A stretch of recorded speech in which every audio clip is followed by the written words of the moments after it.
draft, the Chicago Bulls select Matas Buzelis from Chicago and the NBA's G League Team Ignite. You know, like 72 hours ago, Matas Buzelis, could have been a Croatian specialty dish or something that I heard you maybe Could have been Greek, Greek specialty dish. No idea. But I'm glad we talked a little bit about him yesterday. Yeah. Because the Bulls actually drafted him. A local product. A local product. Local product. Who, again, up until 72 hours ago, never heard of him. Right. But all right, let's go. Let's I think cheer you on did. the I think good. we've gone I don't over. think so. I think we've gone over a couple of mock drafts in the past and saw that he was going to be one of the top players that was going to be picked. Yes. Jurko, I'm promise telling you, up until well, you 2 didn't. days You ago. didn't. You don't remember. I remember us going over it. Were you before. going over mock drafts in the NBA? I was going over mock drafts in the NBA. I was not. I have not. And gone I'm over going to mock tell you drafts. why. I was looking for my next European star to come on over. Is that right? I didn't know he was going to be from France this year. They're all from France. What do you mean? And my guy, who's going to give me a little bit of an update, but he said they're all from France, and I don't really care about the people from France. I mean, I'll be honest with you, I don't care. I'm never going to Paris. I'm never going to Louvre Museum. The Louvre. I'm never going to hurl myself against the wall. No. I'm not going to do that, Carm. So silly. Not at all. The point is, all right, the three of the best Euros coming over were for France, and I do not care. Yeah. Now, they might be great players, and they're fantastic, and I don't begrudge them anything, and I don't wish them bad luck. I just don't care. I care about the people that come from my areas. His parents I'm not came- talking about Calumet City. No. We haven't produced a lot of talent in Calumet City when it comes to the NBA, all right? His parents came here from Lithuania. Right. He was born and raised here, played his high school basketball at least for 1 year before 1 year. COVID interrupted things. Played his freshman year at Hinsdale Central, transferred so he could play basketball, played in the G League with Ignite, and now he's a Bull. And he was super emotional. I thought it was pretty cool afterwards. I mean, this is a dream come true for him, being from here to be drafted by the Bulls. This was the interview, before he got whisked backstage to do all the NBA, ESPN required stuff. Sure. This was the interview just moments after being selected by the Bulls 11th overall last night. I'm blessed, man. This is what I wanted. I wanted to be here. I just can't. Thank you to the Bulls organization. I'm ready to work, man. I was born for this. All right, so you got that out of the way. Now, as an elite trash talker, do you have a message for anybody that thought you couldn't be here? And if not, that's totally fine, too. I don't gotta say nothing. I thank everybody who doubted me. Thank you to everyone that doubted me, because I wouldn't be here without y'all. I use it as fuel, and everybody that supported me, I can't thank you enough. The support cast has been insane. So I thank you to everyone. Seemed to be some pretty raw, genuine emotion there from the kid. I like the chip, I mean, hey, go ahead, go nuts. He's 19, he's young. His parents were both professional players in Lithuania. Comes from good stock. He's 6'10". All right. I can't pretend like I can tell you anything about him. You see some highlights. He can handle the ball.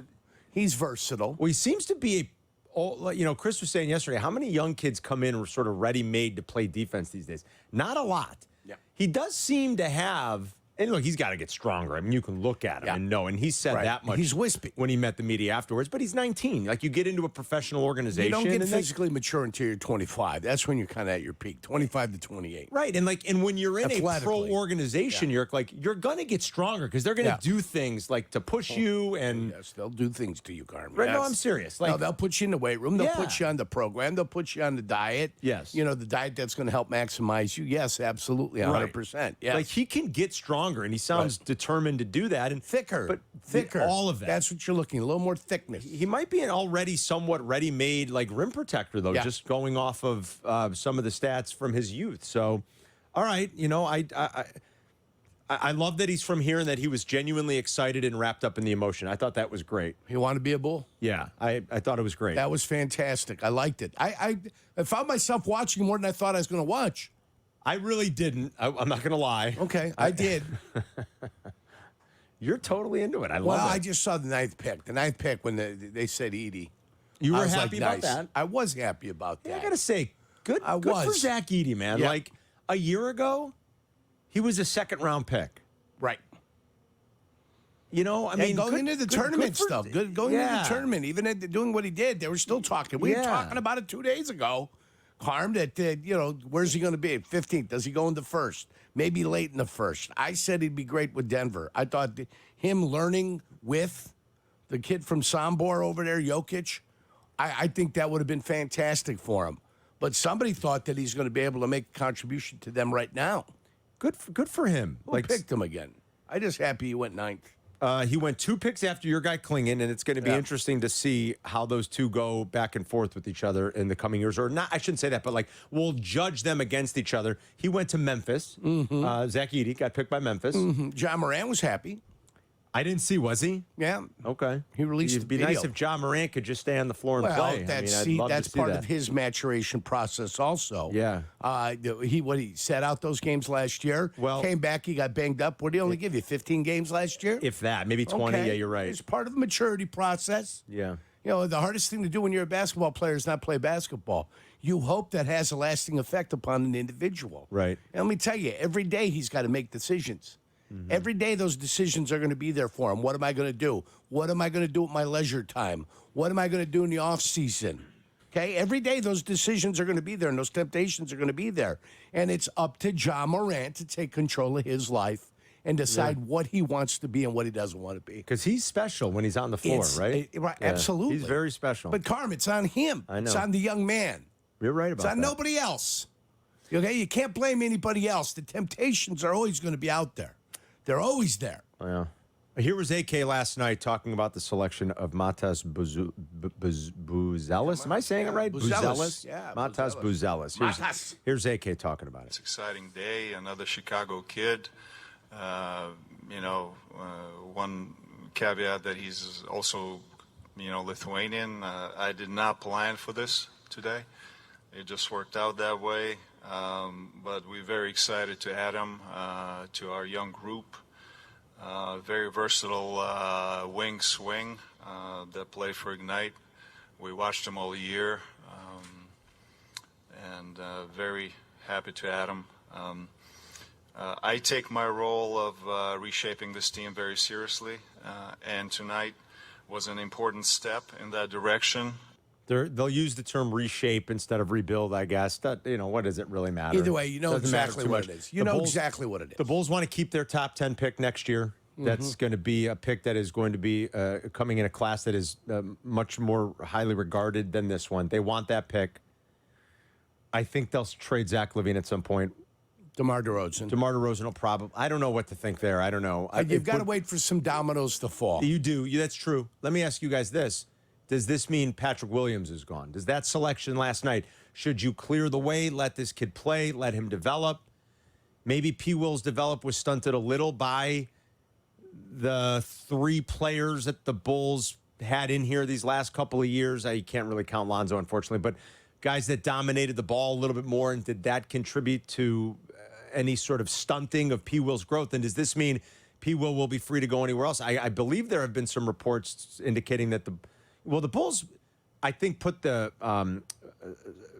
tender on him, right? So they can match any offer that he gets. Because he's a restricted free agent. Do the Bulls still want him here? Do they want? Are they the same?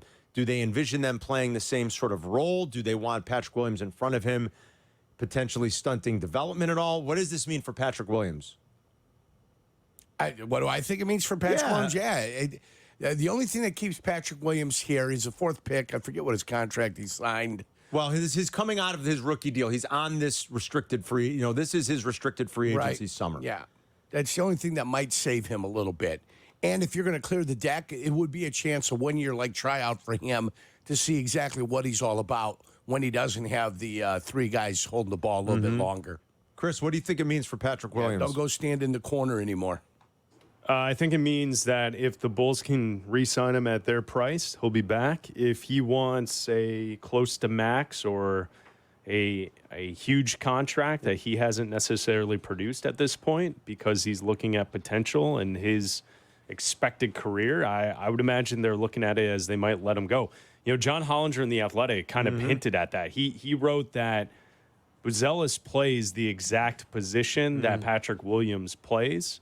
So if you look at a player, you assume the development, they tender Patrick Williams. If they don't get him for his price, maybe you let him go in free agency. I don't know if that's the best idea, but they seem to be stuck. Remember, you guys are asking, like, where's this team going? They have to decide in the next 2 weeks what the direction is. Do not re-sign DeMar DeRozan. You have to move Zach LaVine. Be done with that era. Build around young players, and let's move towards the direction of this retooling and operating under the idea that we'll have a top 10 pick next year. And let's actually try and win some blanking basketball games, because what they've built the last couple of years is not going to get it done. It's nothing to really genuinely get excited about. It doesn't give the fan base much hope. I'm sure maybe it helps your gate a little, but it really doesn't give this fan base much hope. I think you nailed it with the two things that happen in the next couple of weeks. To me, it'd be counterproductive at this point to have Zach LaVine and DeMar DeRozan on this team.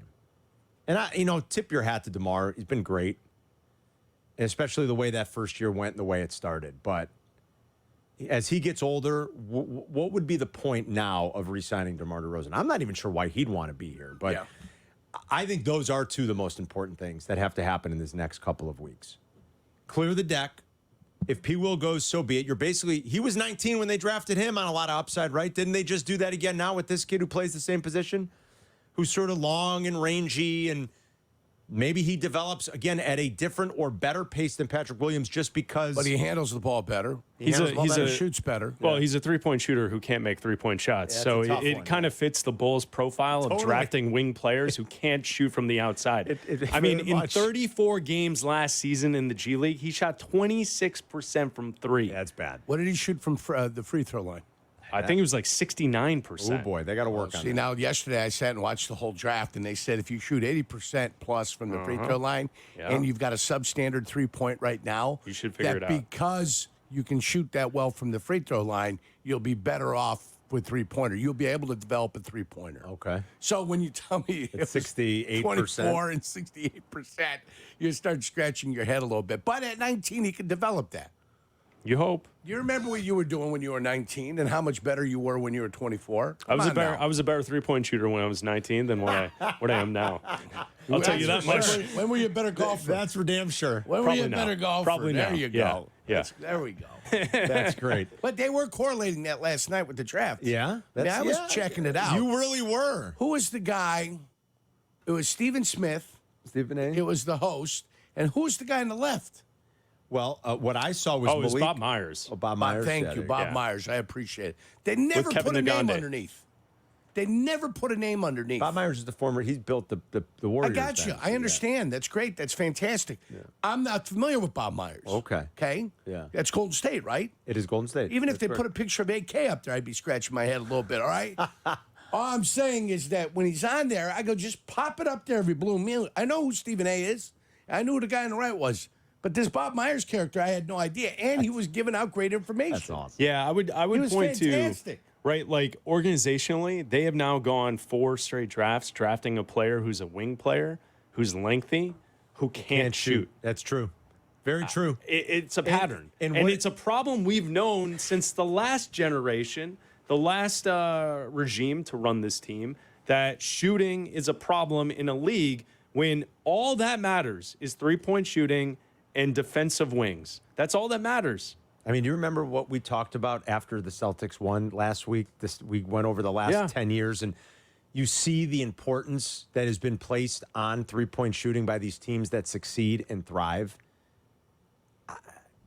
That's the league, you know. Again, things change, things evolve. Maybe sometimes not for the better, or I don't know. But sometimes you wish it was the way it was back in our day. But listen, the way the game is played now is you better be able to can threes, and a lot of them. Would you say then that Denver kind of did it kind of a screwed up way then? Well, they did it differently. I mean, they still hit three-pointers, and their guys, Jamal Murray hit three-pointers. They had another guy out there that could hit perimeter shots. Michael Porter, when he's going good from three, it's good. So, I mean, yeah, but they still kind of had a different focus where they had the point center, right? He's at the top, or he's in that pick-and-roll game, opening up things for everybody, dominating the inside when he can and kicking the ball out and getting open three-pointers. Right. And the difference between an open three-pointer and a contested three-pointers and the shooting percentages thereof, you're a substantially better team when you can take wide-open three-pointers.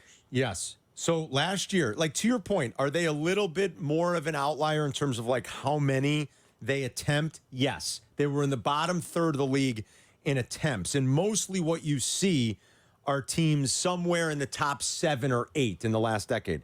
So they were 25th in attempts. But do you know what their percentage was, the Nuggets last year? 4th best in the league. So they did make them. If you look at percentage over the last 10 NBA champions, where they rank in the NBA in three-point shooting percentage, the only one outside of the top 8 in the league, the only outlier, and you probably won't be surprised when you hear it, the COVID bubble Lakers. The only team in the last decade outside of the top 8 in three-point percentage during the regular season. And when you look at attempts, first, 25th. So Denver did it a little bit different. 3rd, 8th. That Laker team, 23rd, 11th, 17th, 5th, 3rd, 4th. They take a lot. They make a lot. That is the league today. And like Chris said, they keep drafting these, athletic, rangy wings that don't really shoot threes. They can't make the threes. Can someone develop one of these guys so that they can become a better three-point shooter? I sure hope so, because that is the ultimate point here. Bulls fans, if you want to talk to us about the draft, and again, it's hard unless you're diehard G League and really into I mean, I don't expect anybody to be able to totally break down. Don't forget about the trade they just pulled off for a young, who can't shoot rangy threes. guy who can't shoot threes. They love collecting. I mean, we're cornering the market on guys who can't get a bucket from the outside. It's not the best way to do it. Now, again, can you go to work on developing a 21-year-old Josh Giddey, a 19-year-old Matas, that you've got to help them along though, to where they can add that skill set to their repertoire and be dangerous from there. What flipped in Lonzo's career? The minute Lonzo started to become a threat from 3, you saw it go from, Lonzo can really run the break, and he's a great defender, and Lonzo can really run the break, but he's a flawed player. He went from being a very flawed player to a very useful player before he got hurt, because of his ability to make threes and to be dangerous and to be a threat from there.